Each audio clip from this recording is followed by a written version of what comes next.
to another episode of Simple Vegan Recipes, and I couldn't wait to share another recipe. So, I'm gonna do a mango smoothie. So, for this recipe, you will need half a cup of mango and 1 cup of almond milk. So let's put all of this in the blender and let's do this. Okay, so the two ingredients are in the blender. We have half a cup of mango and we have 1 cup of almond milk. We're gonna go ahead and blend this for less than a minute.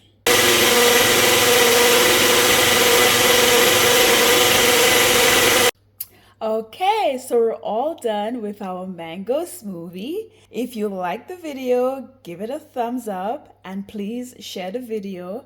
Like I always do, encourage you guys to give those simple vegan recipes a try and subscribe to this channel for more simple vegan recipes. And I'll see you next time on Simple Vegan Recipes. Bye for now.